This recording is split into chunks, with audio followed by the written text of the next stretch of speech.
Oh, nope, you don't need to say. You're going to be on our Facebook Live. Good morning. Good morning. Good morning. This is Scott from Matthew's Hope. Matthew's Hope in Cocoa. And they are visiting this morning with this is their sport model car right over here. It's a giant purple thing. You want to tell us what that is? Well, we're getting the band back together. Nice. So it's a sleeper bus. That's going to allow us to sleep 20 individuals. We have 3 of them for Brevard County. Folks can make a reservation for up to 3 nights, sleeping 20 people each, men, women, and children. We have security on each bus, along with security cameras and a driver. And we're just trying to give people a good night's sleep without fear of incarceration. That's the biggest cause for it. And the biggest, outside of that, an important reason is that people don't realize that when you don't get proper rest, if you're not getting proper nutrition, that can do a lot of things to your head. Yep. And if you had any kind of mental health issue, that's just going to be exacerbated to a whole other level. Sure. So our goal is to kind of let people have a couple nights of normal. Okay. And you're here with the bus this morning, yonder, big bus. And we're doing what? Well, the hope is to kind of expose it to the congregation, let them see what we're talking about doing here, and having this church become our next host. Meaning simply that we'll come in here up to 3 evenings, typically a week, and we come in as nightfall, we plug in, we let people sleep, and in the morning as the sun's coming up, we ride off into the sunset.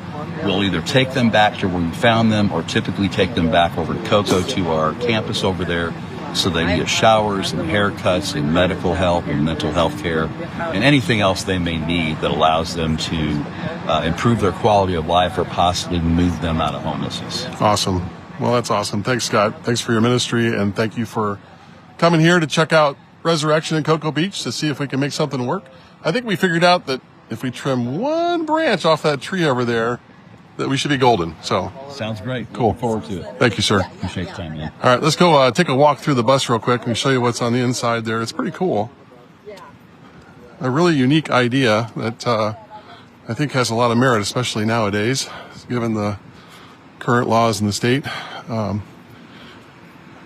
the fact that I think we're called to honor all human beings. Everyone's God's child, and Jesus says we're supposed to give people something to drink and something to eat. I think that extends to a place to rest. So they've built these buses to be sleeper buses. And my first thought was, when I got on here, is we're going on tour.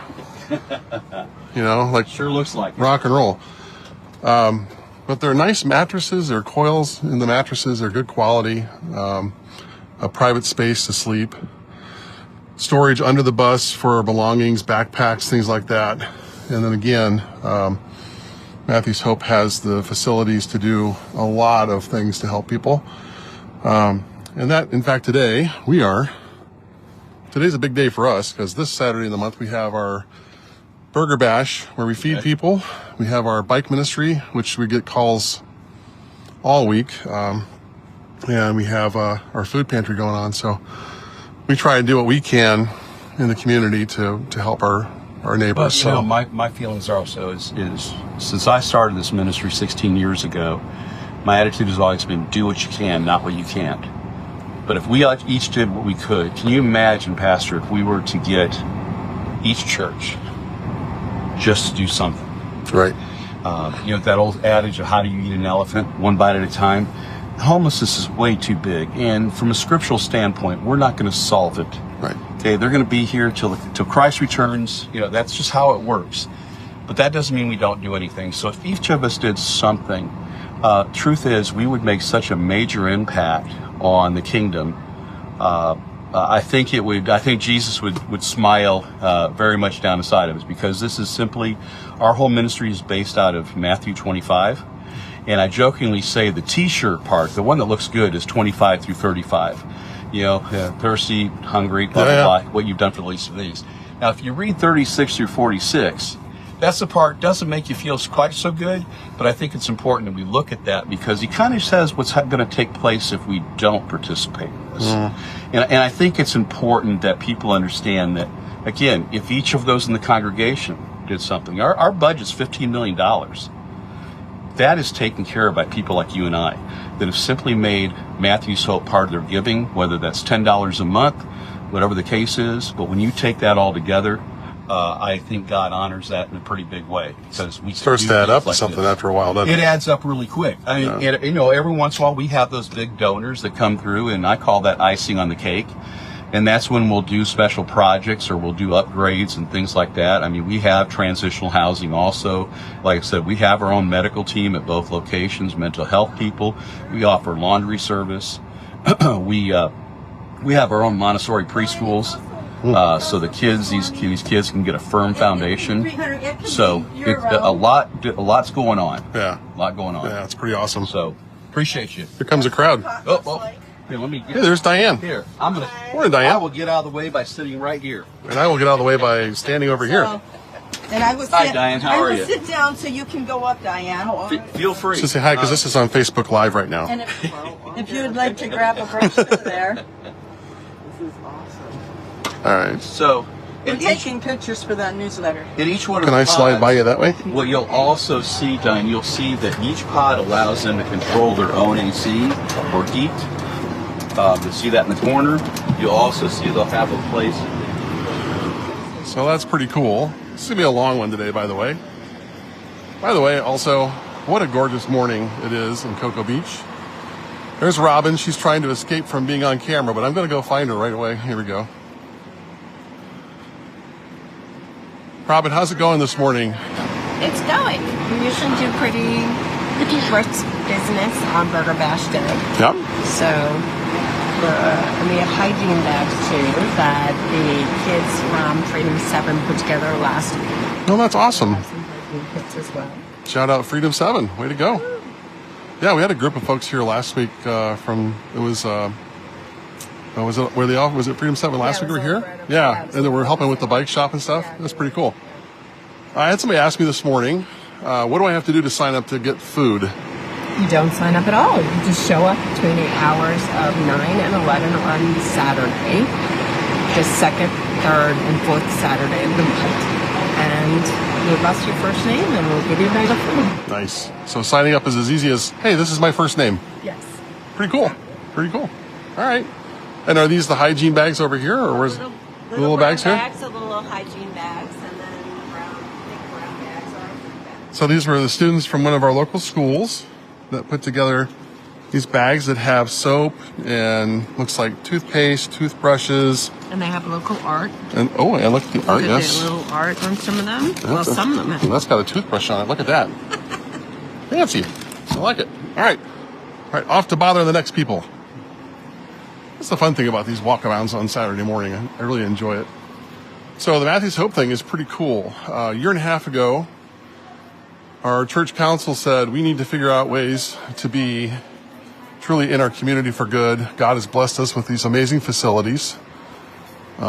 We have a gift of space and some quality buildings here and resources that I think are really helpful. So how do we get that into the community and get it used in the community? And one of the ways is this conversation about Matthew's Hope having their sleeper buses here. But we're also talking about opening up our building once a quarter for Family Promise of Brevard, where they bring in homeless families to give them a foundation, place to live from, to go to work, to go to school, to seek work, what have you. And it's a really neat ministry that we're pretty excited about. And then there's Burger Bash.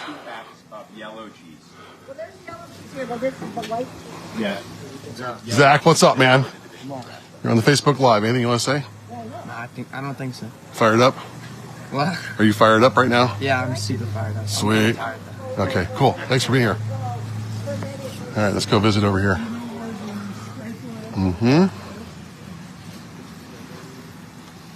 Yeah, where's the scraper, John? I don't know where there's any. How did you get into it? That one? I found the edge. Where's the name? I don't know. I just might have gotten lucky on that one piece. This is the great cheese wrapper debate. Smarter than the cheese. So we got burgers going. And are there hot dogs this morning too? There are. All right, hot dogs are there. Oh, up close hot dog cam. Here we go. Yeah, na. Ooh, sizzly. Let me go see if I can find the spray first. I think it's probably. I got the heat on. Oh, So, Burger Bash happens. This is a once a month part of our ministry where we offer free hamburgers and hot dogs, and anybody can come. Anybody in the community can come. Anybody that's here volunteering can eat. We tend to have a lot of folks from the community who are looking for a hot meal that haven't had one for a while. But all are welcome for that. I think it's pretty cool. No charge. Volunteers handle all of it. They do an amazing job. And you can see it. It's a pretty busy place this morning. Now we're going to go over to the bike shop. Now, yesterday, I posted something on social media from the church and said, we desperately need bikes. And this morning, we have a pile of bikes that have been donated. And there's more that have already been donated. They're inside. So I want to thank our community for that. Y'all are amazing. And let's go over here and see Mark and the gang in the bike shop. Right behind you here. Make sure. All right, fellers. Say good morning to Facebook. Good morning, Facebook. Good morning, Facebook. And thanks to everybody who helped us out with bikes, huh? Yes, thank you very much. You said, we have no bikes. And then what happened? And then a lot showed up. A lot of bikes showed Thank up. you very much. We had one ready before that. I'm hoping that at least one of those ones that came in, maybe over here, might be nice enough that you could just do a little, I don't know, do your magic, do your thing. In the next few minutes. Because I look at all these tools and I'm like, whoa, brain overload. But this looks like a lot of bikes. These bikes all need to be worked on, repaired, rehabbed, re-wheeled, or have parts stripped off of them to use on other bikes, right, to make one whole bike. So they work really hard to get bikes ready to go. So they check them for safety and make sure that everything works correctly. This is the one bike that was ready to go for this week. But hopefully, with this influx of bikes, we're going to have a lot more bikes going out. So, Mark, thanks for all you do. Yes, sir. So if you know anybody who needs a bike, please have them either call the church or email the church.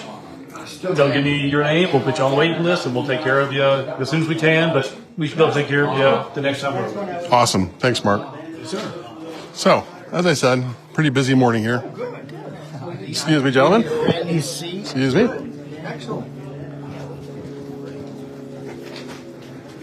All right, now we're going to go stop by the actual pantry itself here.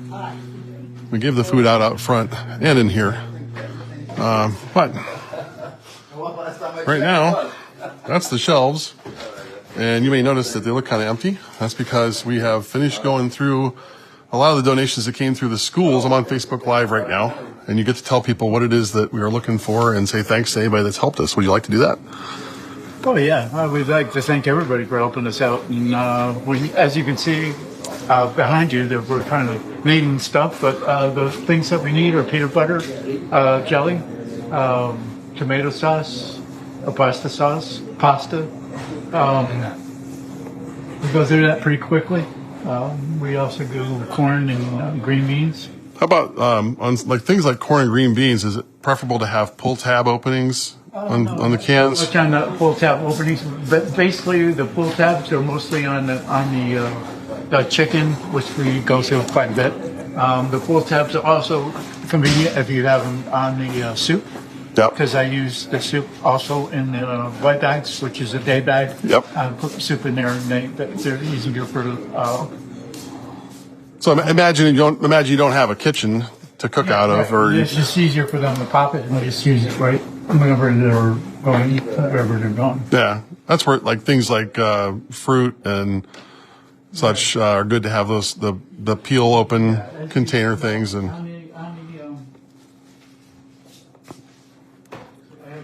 On the fruit.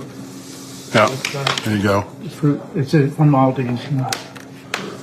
Yeah, and then things. What about things like you said chicken? How about like Spam or tuna? Things like that. We don't have too many pull tabs on the tuna. Mostly it's on the chicken. It's also from Aldi's. So would it be preferable to have like the foil bag packets of tuna and things like that? What I do on the full package of tuna, I use them on the day bags, which are, this is where the day, I make the day bags for the homeless, which we put Vienna sausage, which you see meringued out on. We're out of like beanies. We use that quite a bit. We'll run pull top soups, and as you use them, pretty good on crackers, and we also go through a lot of apple juice and fruit cocktail that are in plastic. Yeah, prepackaged fruit cocktail with a peel open lid. Yeah, right, and that's where the white bags. Let's see. Also, we usually put like potato chips in, and that would be helpful because we don't get them all the time. And Like individual, like the small lunch pack size bags of chips and things. Yeah, okay. Big box.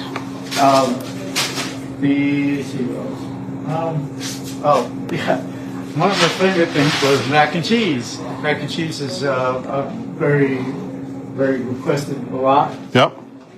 We put that in there. So I think it's important to point out that the stuff that we put in these bags of groceries to give out is not, we're not like just, oh, well, we got a great deal on giant boxes of oats. You know, every bag gets the same thing, but it's also. Yeah, we go from green beans to the corn to the peanut butter to jelly to pasta, tuna, chicken, pasta, regular pasta, beans, soup, cooked cocktail, and then hash, spaghetti, and spam or lunch meat. Then we go back to just regular, like, Yeah. Put that one of those in there. Also, we use stuffing. Also, we got that at Aldi's. Yep. And we go, the last thing we do is put cookies in. Oh, cookies for dessert. Yeah, for cookies. All right. And then we usually put a sleeve of crackers, which I just got sleeves. Yeah. Cool. Thank you, sir. Yes, sir. Thank you. Yeah, you don't want to miss the cookies. We love the cookies. So if you want to contribute to the pantry to help us feed people, you can do that monetarily by visiting the church and making a contribution. You can also go through our website. There's a way to do online giving and do debit card giving, things like that. Or you can do your own little food raid and hit Aldi. We found Aldi to be a great source for buying groceries at a much better price, and it helps it go a lot further, right, Stephen? Right. See, do you need help carrying that box? No, I got it. Because Stephen would be happy to help you. See how I did that, Stephen? Yeah. I said you'd be happy to help her. All right. So. That's this morning's walkabout. Lots of fun stuff happening here at Resurrection, and you're welcome to be a part of it. You don't have to be a member of the church to volunteer and help out. You don't have to be a member of the church to help financially support it. We'd love to have you come and visit us for worship sometime, because we think that you'll find that our community is pretty amazing people that make a lot of really good stuff happen here. Coming alongside what God is already doing, trying to answer the question, how can we be a part of it? So that's it for now. Glad to have you along with me this morning on this extended version of our live stream. Hope to see you around the church sometime soon. Take care. God bless.